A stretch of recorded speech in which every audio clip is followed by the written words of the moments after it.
Hey, it's Josh with another tip video today on how to write faster. I've done a poll through a few Facebook groups and I got a consensus that a lot of you guys would like to learn how to write faster, and who can blame you, right? This is something that I think we all struggle with, especially because nowadays it's all about how fast we can write to get the money and get paid. It's not all about the payment so much. I think it's more about also our ego, because sometimes things take longer than we think it should, and from 10 hours at least 20 hours and you're still not quite happy with it. I think these are kind of things that I struggle with myself, and I've had a lot of projects in the past where yeah, I have been able to pull off 10-minute film score in 2 days, that kind of thing. But it's not always fun and games. It's a lot of sitting, back-breaking work, literally. But here's what I found out myself, and after talking to some other friends of mine, getting some insights on what they do, I come up with 5 principles, so to speak, on how you can write faster. So without further ado, let's go ahead and talk about the 5 tips for how to write faster.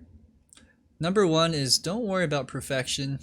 Okay, that's kind of a given, but I think a lot of people, including me, will really focus on the details, and we get so caught up in that sometimes that hours go by, we don't even realize it. So yeah, for instance, look at the curves here in the MIDI data.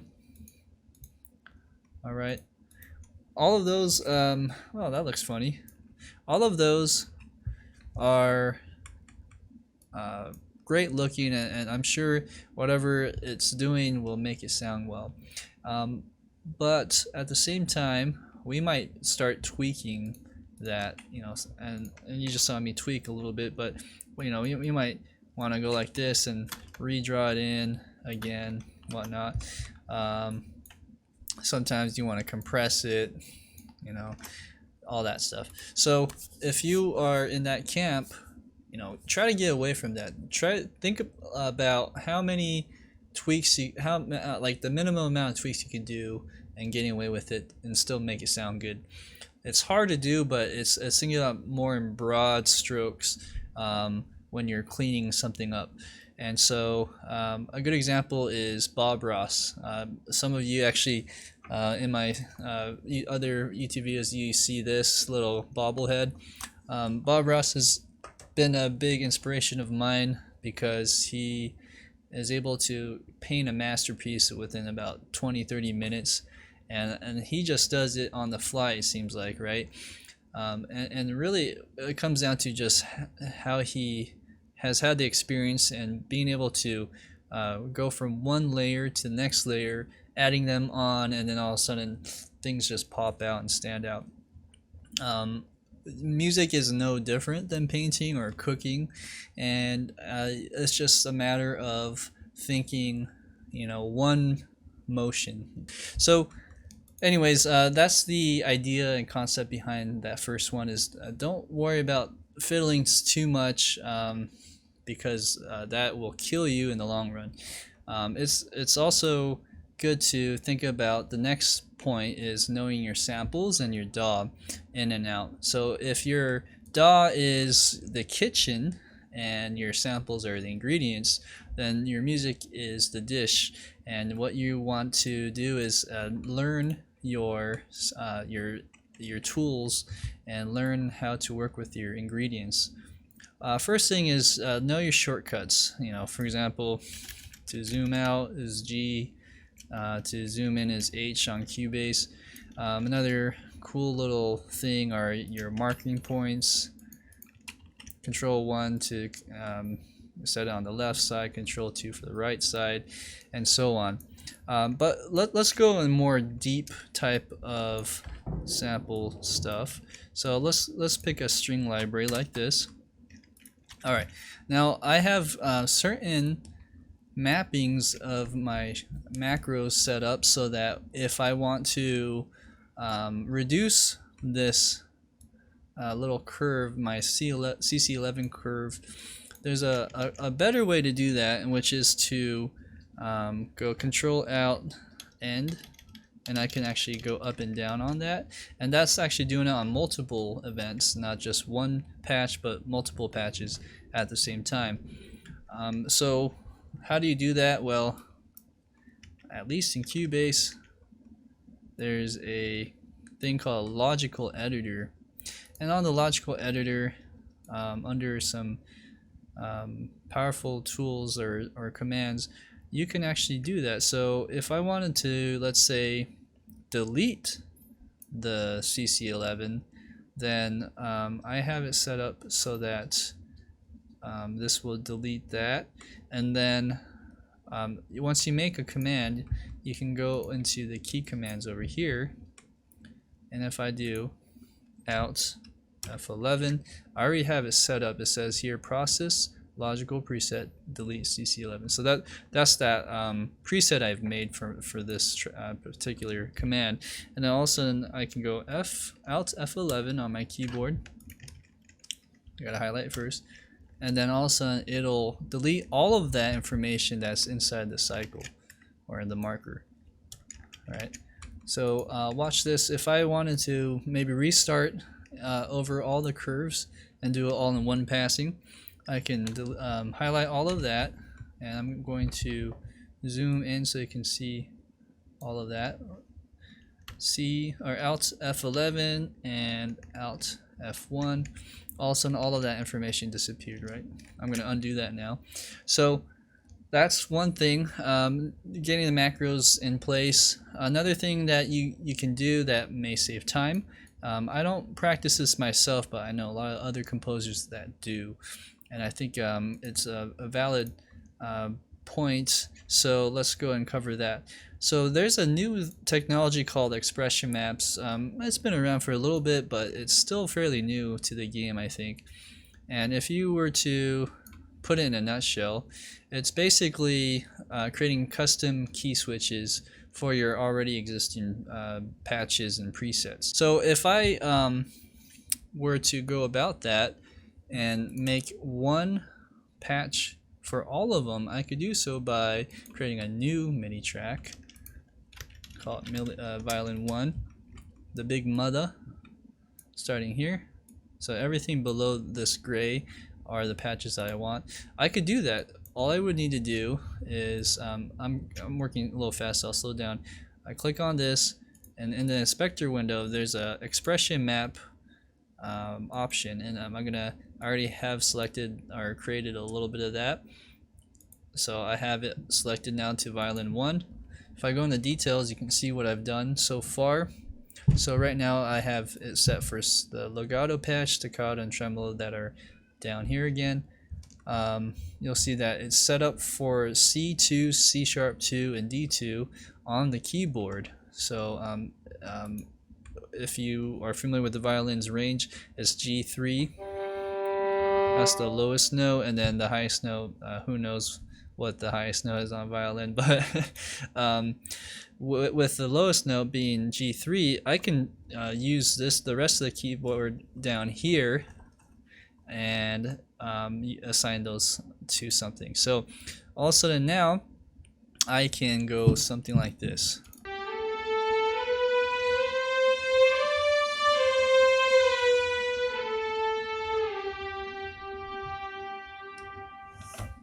Okay. All right.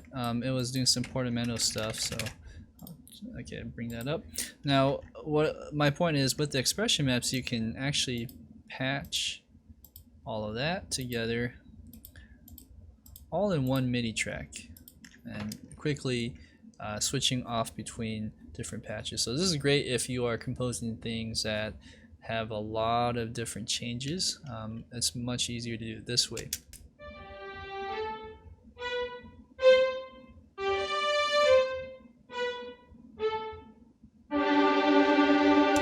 Okay, great. So that's my point on that. It's not going to be perfect, of course, especially if you have like a legato patch.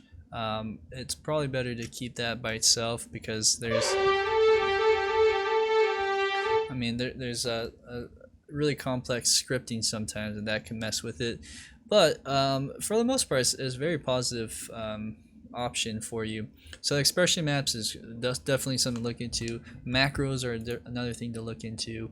Okay, so that's all housed in the second point of knowing your samples and your DAW in and out.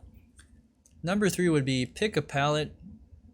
You want to stick with a certain type of sounds, and then also keep in mind what kind of sounds you are working with. So for instance, if I want to be able to produce a rock track, you got to have some guitars, a bass line, you got to have some drums, maybe some keys or synths, and then maybe some vocals, right? So a fairly easy palette to work with. If it's an orchestral piece, you'll need your strings, woodwinds, brass, percussion, and then there's certain degrees on how big you need it, of course.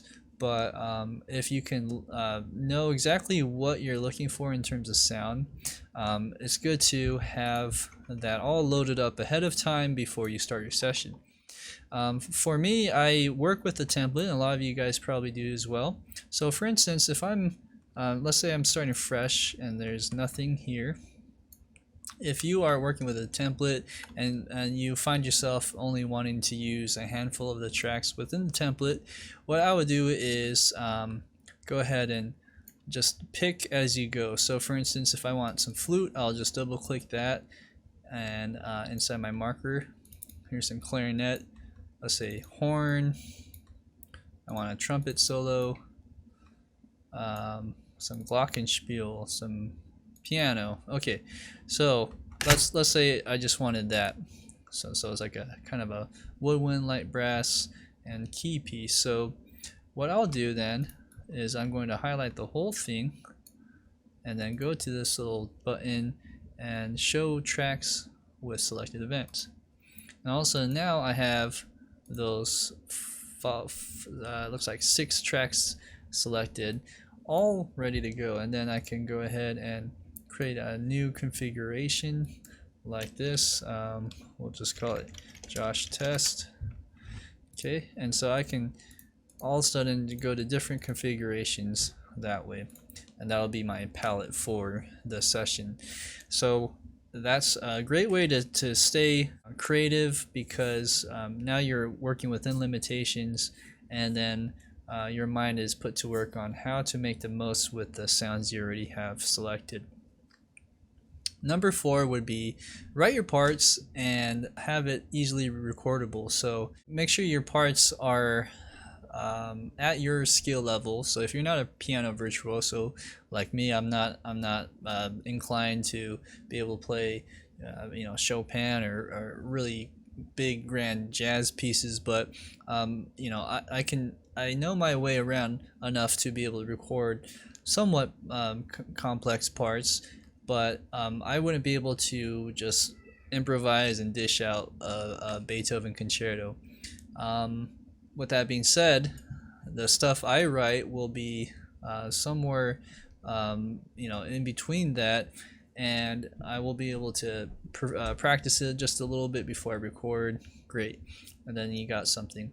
The worst thing you can do is write above your skill level and then kind of put yourself in a rabbit hole situation where you're actually spending more time than you want to get a track going.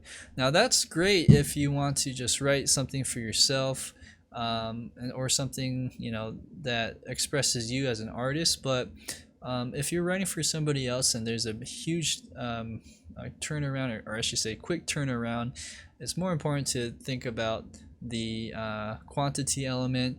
Think about what you can do to serve the message without showing off your abilities as a musician or a composer. So write your parts that you can record quickly and move on. And number 5 is record your MIDI data at the same time you're recording your notes.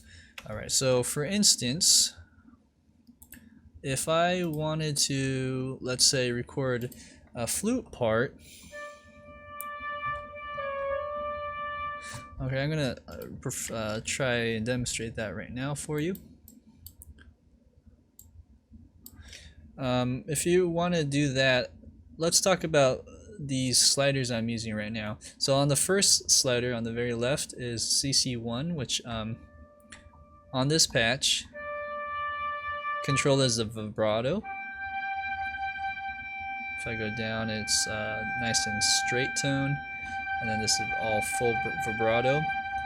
The one here is my CC11. I also have it mapped here on the mod wheel, but I like doing that at the same time, so all of a sudden that's the volume. So if I were to record that,